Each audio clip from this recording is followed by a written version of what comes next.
তো এই মিশনে আমরা লোক হচ্ছি এই কয়জন, এই যে আমাদের কাছে রশি। এই গরুগুলা যেরকম স্বাভাবিক ব্যবহার করতেছে বা স্বাভাবিকভাবে আসছে, ওইগুলো তো আর আসবে না। নাইম টানতে এখনই গরু ভিতর থেকে বের হয় না, তাহলে আরও 1 বছর পরে কি অবস্থা হবে? ভয় নাই, সমস্যা নাই, টেনশন নিও না, আমরা আরও দেবানে আর কি, ঠিক আছে? আসসালামু আলাইকুম। গরুর খামারে খুবই গুরুত্বপূর্ণ একটা কাজ আজকে আমরা করব, সেইটা আপনাদেরকে দেখাবো ইনশাআল্লাহ। আমাদের এই গরুর ঘরে যে গরুগুলো আছে, এই গরুগুলার সাইজ আলহামদুলিল্লাহ কুরবানির পরে মাত্র কয়েকদিনের মধ্যে ওদের গ্রোথ অনেক বেশি বেড়ে যাওয়ার কারণে আমরা একটা জিনিস নিয়ে ভয়ে আছি, সেটা হচ্ছে আগামী কুরবানির এখনও পর্যন্ত অনেক দিন বাকি বা অনেক মাস বাকি। তো এখনই আমাদের এই গরুগুলা এই যে দরজাটা না, এই দরজা দিয়ে বেরোবে না, বা বেরোবে হয়তো অত স্মুথলি বেরোবে না। কিন্তু যদি আমরা একে আরও প্রায় 1 বছরের মতো পালি এবং তখন যদি বের করতে যাই, তাহলে এই ওয়াল আমাদেরকে ভেঙে তারপর এই গরু এখান থেকে বের করতে হবে। সেই রিস্ক আমরা নিব না, যে কারণে আমরা আগে ভাগে, যেহেতু আমাদের ওই সাইডে আমরা নতুন একটা শেড তৈরি করেছি, ওই শেডের গরুগুলাকে আমরা এই শেডে নিয়ে আসব এবং ওই শেডের গরুগুলা সাইজ একটু ছোট। এই শেডের গরুগুলা তুলনামূলকভাবে ওইটার 4টার সমান একটা, হ্যাঁ।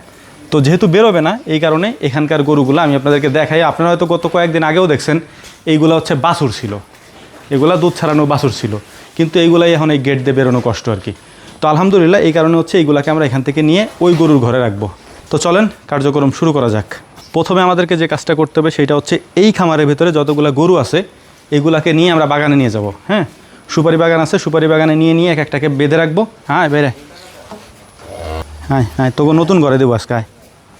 হ্যাঁ, এই গরুগুলা যেরকম স্বাভাবিক ব্যবহার করতেছে বা স্বাভাবিকভাবে আসছে, ওইগুলো তো আর আসবে না, যে কারণে হচ্ছে একটু ভয় আছে। তোরা ফেলাই জানি দেখিস, দাঁড়া আস্তে আস্তে। আমরা অনেক প্ল্যান করছি আজকে, প্ল্যান করে তারপরে কাজগুলো করতেছি। সবচেয়ে ছোটটা তোর কোলেই উঠে নিয়ে যা যা সবাই যা, ওই যে তোর আত্মীয় স্বজনরা ওই জায়গা আছে, যা যা যা যা যা। তো এই ঘরটা আমরা ফাঁকা করে ফেলছি, এখন ওই বড় গরুগুলাকে এই ঘরে নিয়ে আসবো। সব থেকে ভয়ের ব্যাপার হচ্ছে এই সাদা গরুটা আমরা কখনো বের করিনি। তো এই মিশনে আমরা লোক হচ্ছি এই কয়জন, এই যে আমাদের কাছে রশি, এই যে রশি, কারণ আমরা এই ঘর থেকে নিয়ে এই ঘর পর্যন্ত রশি বাঁধবো। কারণ আপনারা আগে পরে দেখছেন যে আসলে আমাদের গরুগুলো কন্ট্রোল করা যায় না, এগুলো একটু বেশি দৌড়াদৌড়ি করে। তো দড়ি নিয়ে নিছি। এই গরুটাকে আপনাদেরকে দেখাই কতগুলা দড়ি দিয়ে বাঁধা হয়েছে। 1 2 3 4 5টা দড়ি দিয়ে ওরে বাঁধা, ঠিক আছে। তারপরও কন্ট্রোল করে রাখা যায় না আর কি। এবং এখানে আরও সমস্যা হচ্ছে, এই গরুগুলাকে ইমিডিয়েটলি সরানোর কারণ হচ্ছে এই দেখেন এখানকার ফ্যানগুলো আমাদের এই যে একেবারে নিচু, ওরা যখন লেজ নাড়ে তখন ওই লেজ যায় লাগে হচ্ছে ফ্যানের সাথে। আমরা মুখে দড়ি বেঁধে নিলাম যাতে করে টান দিলে আটকাইতে পারি। সব থেকে ইম্পর্ট্যান্ট হলো এই জায়গাটা, ঠিক আছে। গরু বেরোয় যেন এই ফাঁকার ভিতর দিয়ে না চলে যায়, তাহলে কিন্তু দৌড়ে একবার বেরিয়ে যাবি। আমরা মূলত অনেক সিস্টেম করতেছি। হ্যাঁ ধরেন, ঠিক আছে। এডেরে নিতে পারলে বাকিগুলো নিয়ে সমস্যা নেই, পারবানে জানি স্লিপ না করে। এখানে আর একটা সমস্যা হচ্ছে, আমরা নেওয়ার আর একটা অন্যতম কারণ হচ্ছে এই গরুর ঘর যেহেতু অনেক দিন আগে আমরা করছি, এই যে স্লিপ করে। আর এগুলো যেহেতু বড় গরু, কোনো মতো যদি স্লিপ করে কোনো দুর্ঘটনা ঘটে, ওইটা রিকভারি করতে আমাদের অনেক সময় লাগবে এবং অনেক বিপদে আমরা পড়বো, সমস্যায় পড়বো। এই কারণে গত কয়েকদিন আগেও এরকম হয়েছে, রাত্রেবেলা গরুর ঘরে আমরা আসছি, দেখি গরু একটা ছুটে গেছে এবং ওরা যে অবস্থা করছিল ভয় পাইছিলাম তখন। এখন মেন ব্যাপার হচ্ছে গরু এইখান থেকে এইখানে বেরোবে কিনা, এই যে এইটাই ধরেন, হ্যাঁ, এতটুকু জায়গা দিয়ে বেরোবে কিনা, এটা একটা ভয়ের ব্যাপার। হ্যাঁ, এই যে বেরোয় না, দেখছেন এখনই বেরোইতেছে না। নাইম দড়ি টানে রাইস, আস্তে আস্তে সাবধানে, আস্তে আস্তে আস্তে, ডিলতে নাইম ডিলতে যা যা যা যা যা যা। আরে যাবে না, আস্তে আস্তে যাবে না। এই যে গেছে। আলহামদুলিল্লাহ প্ল্যান করে আনছি যাতে কোনো সমস্যা না হয়। গরু এখনই বাইজে যায়, এখনই গরু ভিতর থেকে বেরোয় না, তাহলে আরও 1 বছর পরে কী অবস্থা হবে? এই কারণে মূলত আর সব থেকে বড় ব্যাপার হচ্ছে এই ঘর নতুন করা, তো এটা হচ্ছে স্লিপ করে না। আর ওটা পুরাতন, ওটা স্লিপ করে বেশি। ভয় নাই, সমস্যা নাই, টেনশন নিও না, আমরা আরও দেবানে আর কি, ঠিক আছে। তো আলহামদুলিল্লাহ মোটামুটি মেন যেটা সেটা আমরা নিয়ে নিছি। এই দরজা হচ্ছে সমস্যা। হ্যাঁ, এই দরজা দিয়ে এসে গরু বেরোতে চায় না। এটা হচ্ছে নুক্তাই দেয়নি আমরা।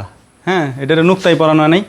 বাছুর তো ছোট ছিল একবারে, আল্লাদে নুক্তাই পরানো নেই। ওইটাও তো বাছুর ছিল আমাকে পালেরই। আয় আয় আয় আয় আয়,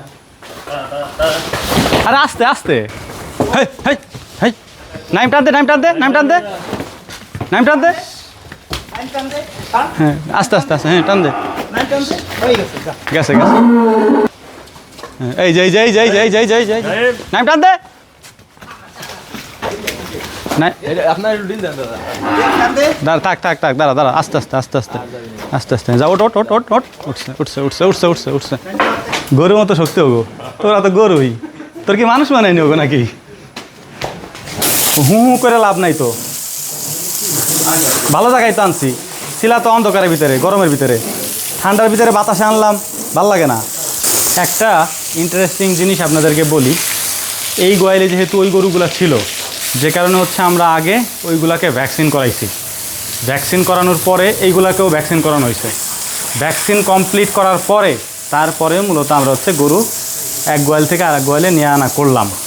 যদিও ওই গরু আনার পরে আজকে প্রায় 10-12 দিন হয়ে গেছে, আলহামদুলিল্লাহ গরুতে কোনো সমস্যা নাই। ঠান্ডা হওয়া ঠান্ডা হওয়া ঠান্ডা হওয়া, এত মাথা গরম করিস না। তো এখন হচ্ছে আমরা বাইরে যেগুলোকে বাইরে রাখছি ওইগুলোকে নিয়ে আসবো। হ্যাঁ, মানামি লাগাবানি কিন্তু 2 কাজ দিস।